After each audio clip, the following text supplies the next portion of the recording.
Let me tell you something real. Every single day, you're either getting sharper or duller, stronger or weaker, better or bitter. There is no middle ground. The truth is, you don't wake up great, you build great. And that building doesn't happen once a year or when life forces you to change. It happens daily. Every sunrise gives you a chance to upgrade who you are. But here's the catch. Most people don't even realize they're slipping. They're busy, distracted, comfortable, thinking tomorrow will fix what today neglected. It won't. The difference between the person you are and the person you want to be lies in what you improve today. Not someday. Not when it's easy. Today. You are your own project. Every single day, you are under construction, shaping, refining, and rebuilding who you are. But most people live like they've already arrived, like they're finished products. The truth is, you are never finished. You are evolving or dissolving. You are either building yourself up or breaking yourself down. There's no such thing as standing still. Every decision you make, what you eat, what you read, how you speak to yourself, how you react when life hits, it all contributes to who you become. You are not just living your life, you are designing it, brick by brick, habit by habit, thought by thought. The problem is, too many people outsource their growth. They wait for someone else to motivate them, for life to push them, for circumstances to force change. But no one's coming to save you. You're responsible for your own evolution. Think of yourself as your own project, a work in progress that deserves your time, your focus, and your effort. You wouldn't build a house and walk away halfway. You wouldn't plant a seed and never water it. So why do that with yourself? Your potential only matters if you invest in it daily. Some days, that investment looks like discipline, waking up early, keeping promises you made to yourself, doing the hard things even when no one's watching. Other days, it's about rest and reflection, stepping back, assessing what's working, and having the courage to admit what's not. Growth isn't about perfection, it's about direction. It's about showing up for yourself even when no one claps. Because progress isn't always loud. It's in the small, invisible choices that no one else sees, the ones that separate the ordinary from the exceptional.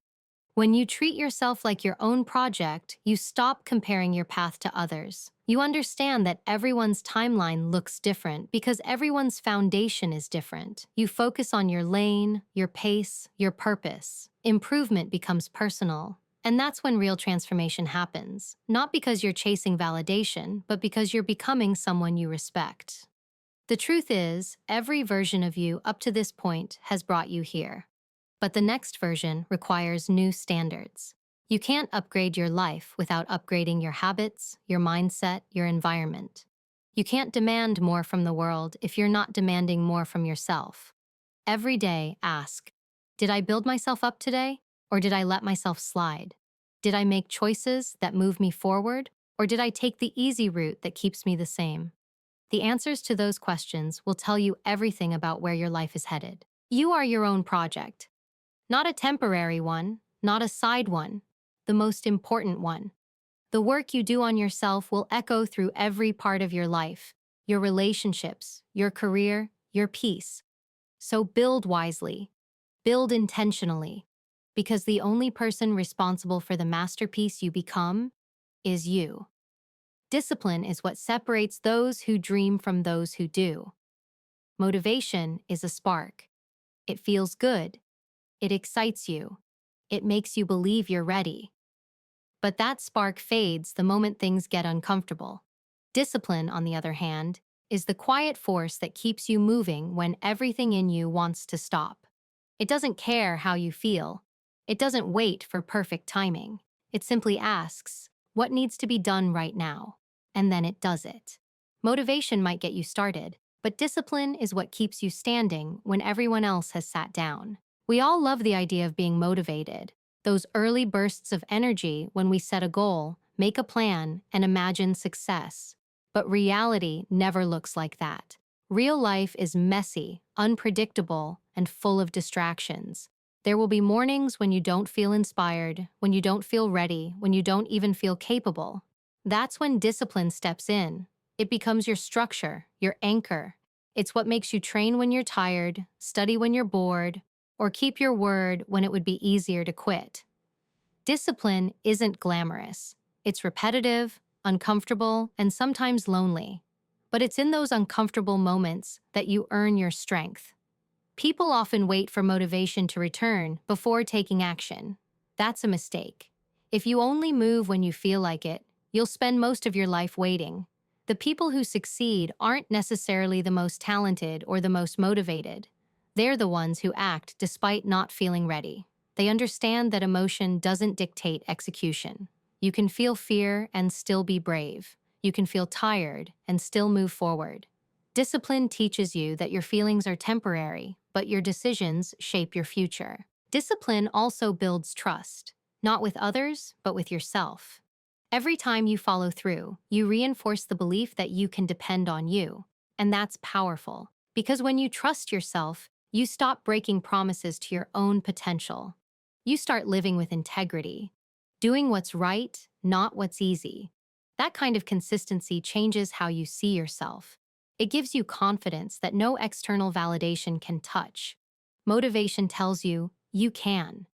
Discipline proves that you actually will. In the end, discipline is freedom. It frees you from the chaos of inconsistency, from the weight of regret, from the disappointment of unfulfilled goals. It's not punishment, it's protection. It guards your future from your excuses. So the next time you don't feel motivated, don't wait for inspiration to strike. Show up anyway. Do the work anyway. Because discipline doesn't ask for your mood, it asks for your commitment. And if you give it that, it will give you a life that motivation alone could never build. The battle always begins in your mind. Long before you face any challenge in the world, you face the quiet war inside your own head. What you think, you eventually become. What you repeat, you start to believe. That's why your inner dialogue matters more than anything else. The words you say to yourself when no one's listening have the power to shape your confidence, your courage, and your entire direction in life. If that voice inside you is full of doubt, fear, and criticism, it will stop you long before the world ever gets a chance to. But when that voice becomes your ally, steady, strong, and honest, you can face anything that comes your way.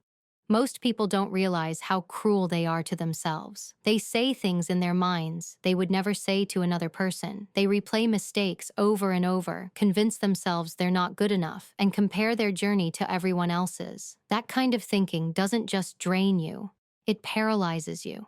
It makes you question your worth before you even start. You cannot lead yourself forward while your mind is pulling you backward.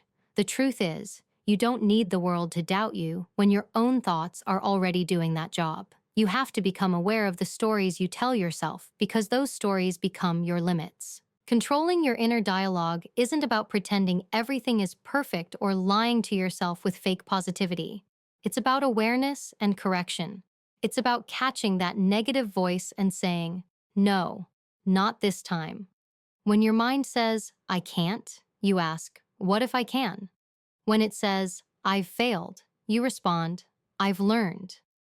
You become your own coach, not your own critic. This doesn't mean you ignore your flaws. It means you use your flaws as feedback, not fuel for self-destruction. Growth begins the moment you start speaking to yourself with the same respect you expect from others. Your thoughts are the lens through which you see the world. If that lens is dirty with self-doubt, everything around you will look impossible.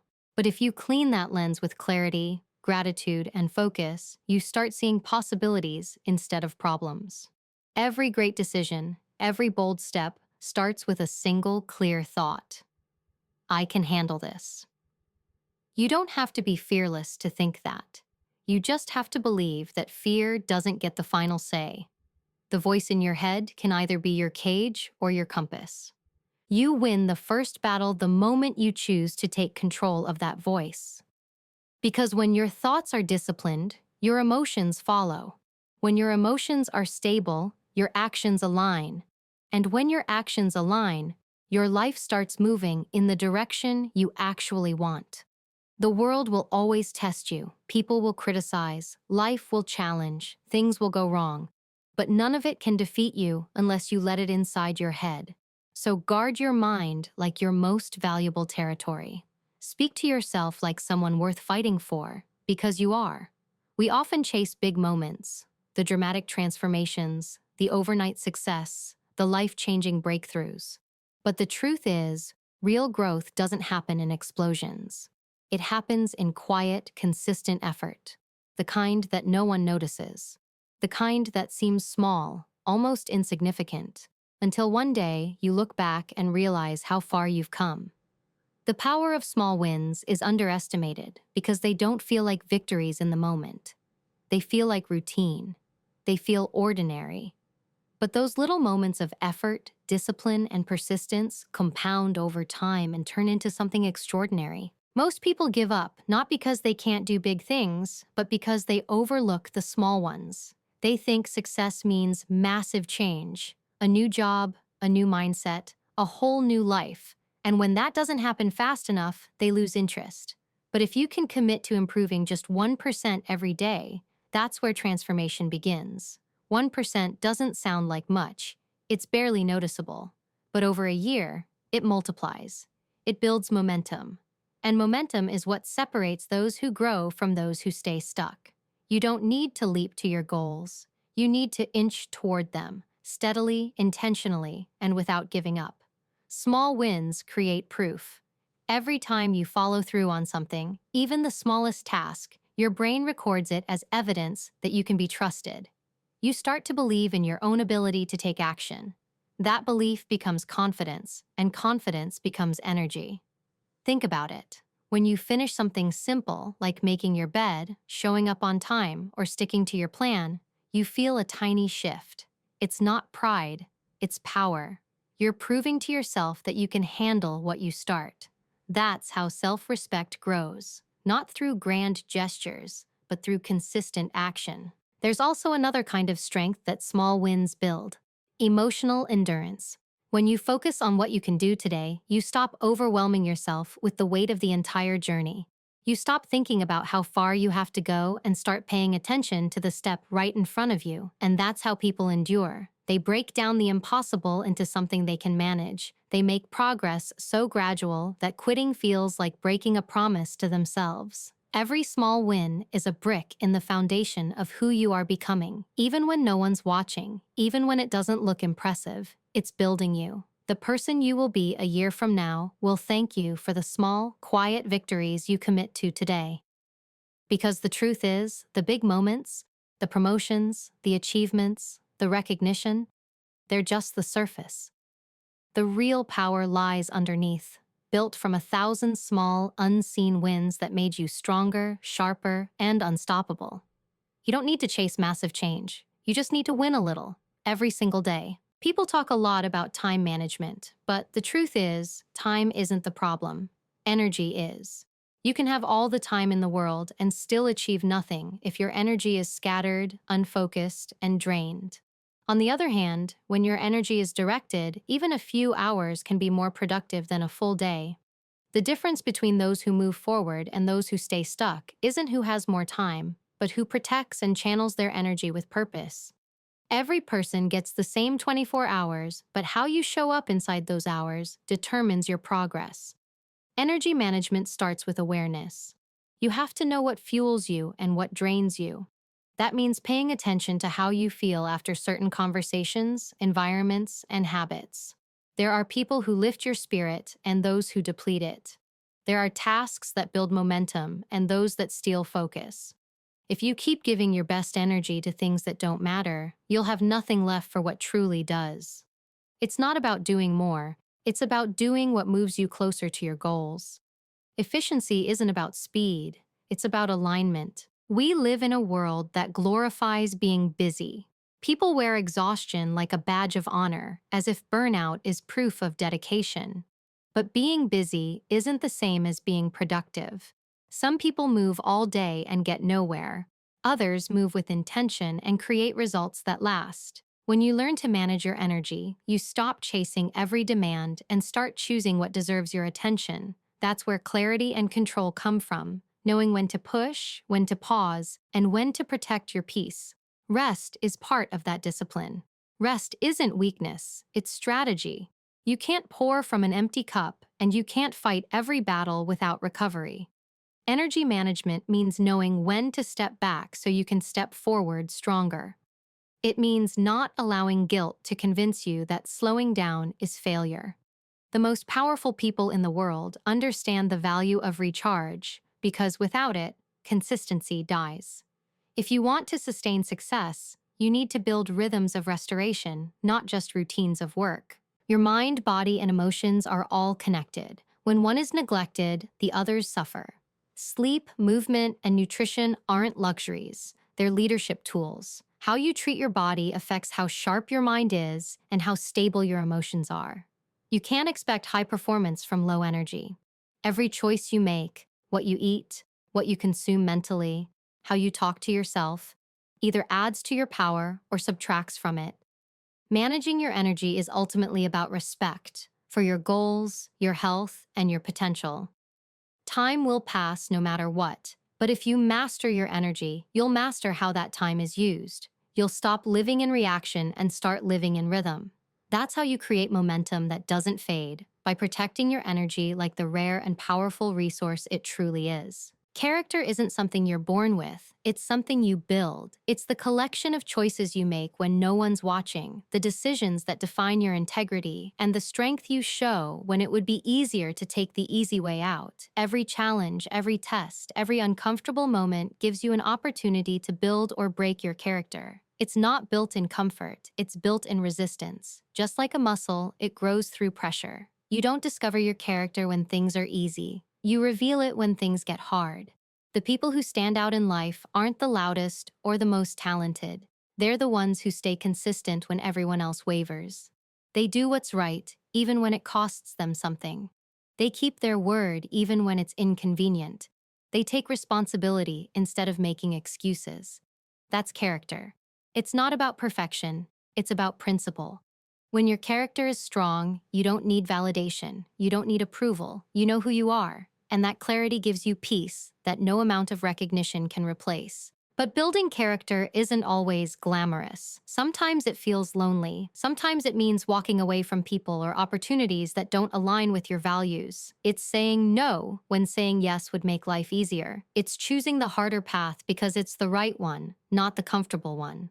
That's the part most people avoid. They want success without sacrifice, respect without responsibility. But true power, the kind that lasts, comes from moral discipline. You don't earn it with words. You earn it through choices that no one may ever see but that shape everything you become. Character also means consistency. You can't be honest only when it's convenient or strong, only when people are watching. The smallest breaks in discipline, the tiny lies you tell yourself, they chip away at your foundation. And once your foundation weakens, everything you build on top of it becomes unstable. But when you hold your standards firm, when you act with integrity even when it's uncomfortable, you create a sense of trust, both within yourself and with others. People might not always agree with you, but they'll respect you. And more importantly, you'll respect yourself. Life will constantly test your character. It will put you in situations where you can choose what's easy or what's right. And those choices will write your story. You can't fake character, not for long. Eventually, your truth always shows. So instead of trying to look like a good person, become one. Instead of trying to impress the world, live in a way that impresses your own conscience. Because at the end of the day, when the noise fades and the lights go out, you'll have to live with yourself. And if you've built your character with honesty, courage, and consistency, that's a person worth living with. Focus is the currency of achievement. In a world that constantly screams for your attention, being able to concentrate on one thing has become a rare and powerful skill.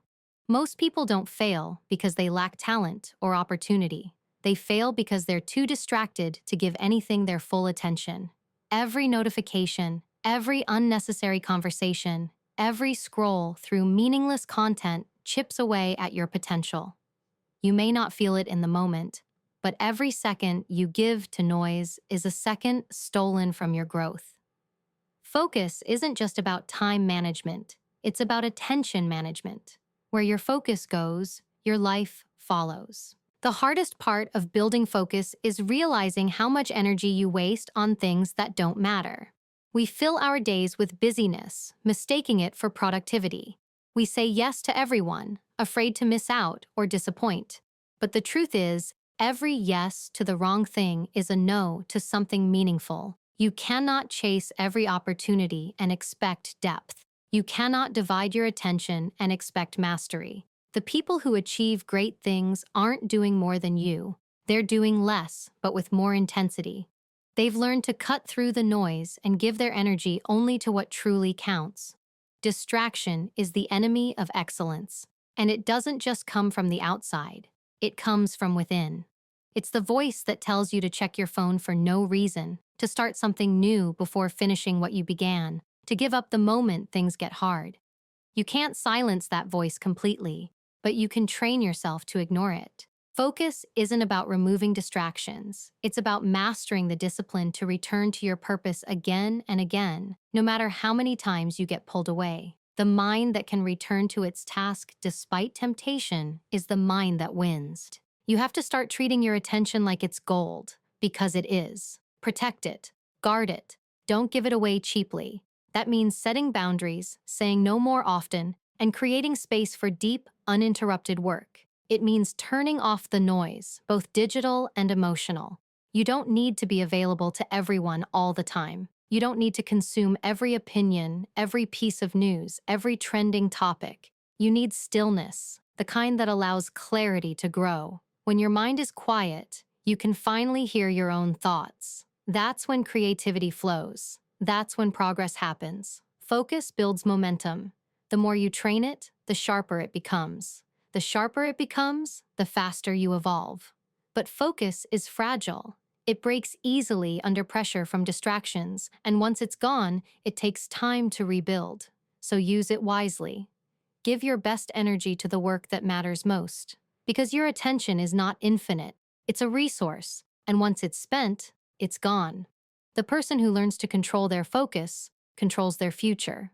Everything else is just noise.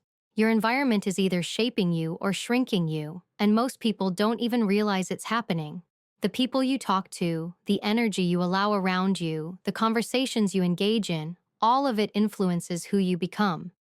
You absorb habits, emotions, and attitudes just by proximity. If you spend enough time around people who complain, you'll start seeing problems everywhere. But if you surround yourself with people who challenge you, who make you think bigger and do better, you start to rise without even noticing it. Your environment can either pull you forward or quietly hold you back. And it's your responsibility to choose which one it will be. The truth is, growth rarely happens in comfort. The right people will make you uncomfortable, but in the best possible way. They'll call you out when you're playing small. They'll remind you of your potential when you forget it.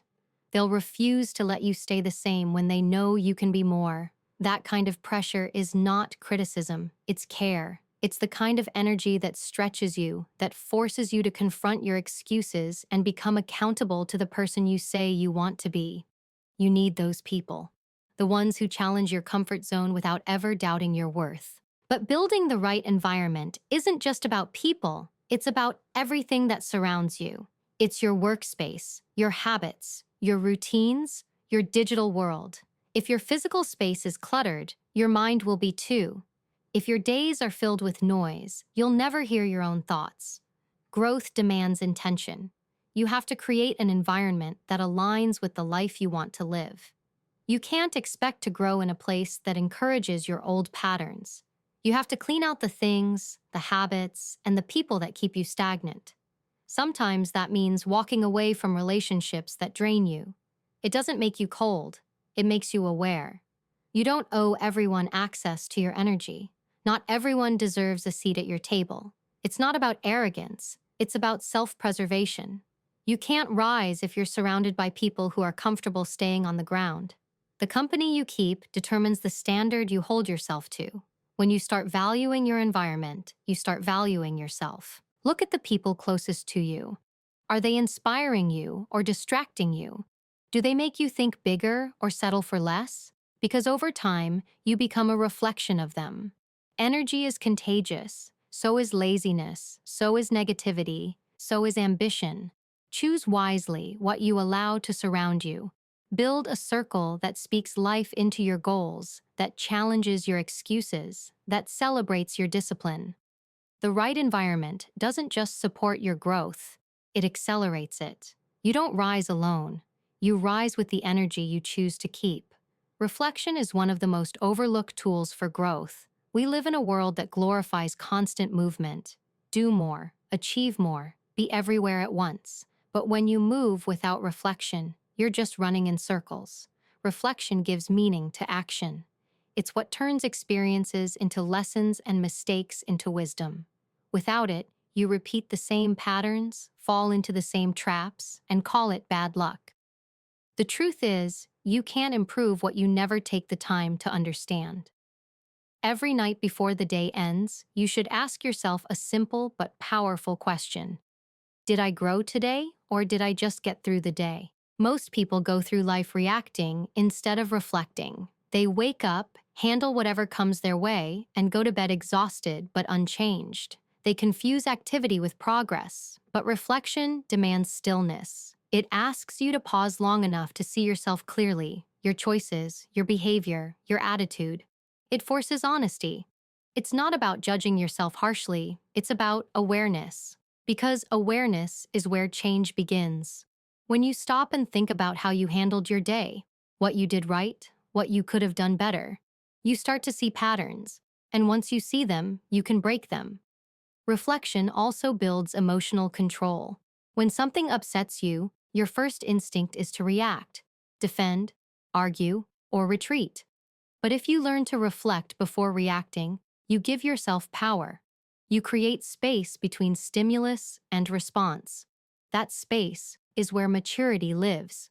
You begin to realize that not everything deserves your energy, not every comment requires your defense, and not every situation needs a reaction. When you reflect, you respond with intention, not emotion, and that difference changes everything: your relationships, your peace, your sense of control. Taking time to reflect also reconnects you with your purpose. When life moves too fast, it's easy to forget why you're doing what you're doing.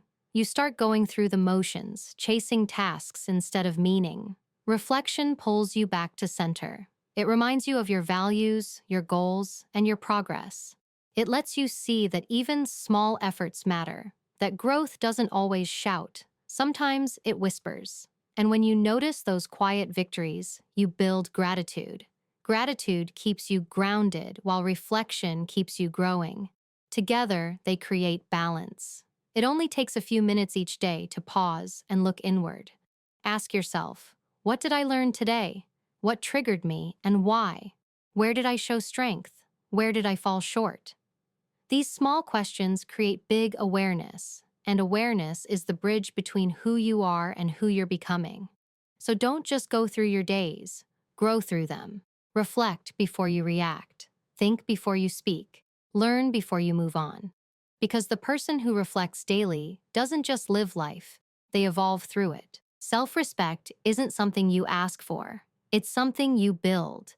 It comes from the work you do on yourself, from the promises you keep when no one is watching, from the effort you put into becoming someone you're proud of. You can't demand respect from the world if you haven't earned it from yourself first. Too many people look for validation from others, waiting for someone to see their worth, to recognize their effort, to give them permission to feel proud. But real respect doesn't come from applause. It comes from discipline, from standards, from showing up for yourself even when no one notices. Every time you do the hard thing instead of the easy one, your self-respect grows. Every time you honor your word, even when it's inconvenient, you strengthen it. Self-respect is built through repetition, through small acts of integrity that remind you that you can count on you. When you keep breaking promises to yourself, you chip away at your confidence. You start to doubt your own power. But when you follow through, when you do what you said you would do, you start to trust yourself again.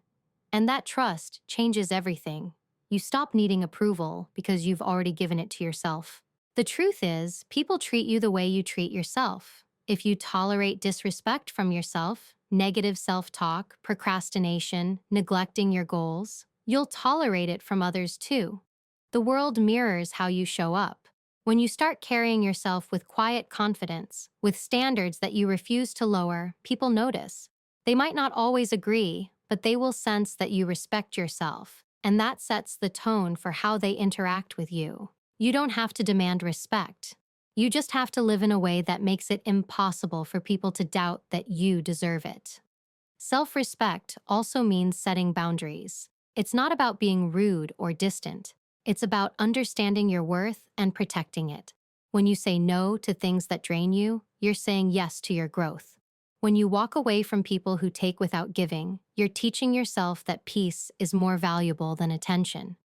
Boundaries are an act of self-respect, not selfishness.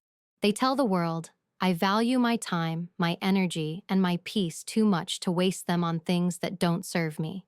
And that's a form of strength that doesn't need to be explained. It's felt. At the end of the day, self-respect is not about ego. It's about alignment. It's about living in a way that matches what you believe in. It's about knowing that your actions reflect your values and that you don't have to compromise who you are to be accepted. The more work you do on yourself, mentally, emotionally, physically, the more respect you naturally carry. Because confidence built through effort is unshakable. You don't have to prove your worth to anyone when you already know it within yourself. And that kind of respect, the kind that comes from self-work, is the foundation of every strong, grounded, and fulfilled life.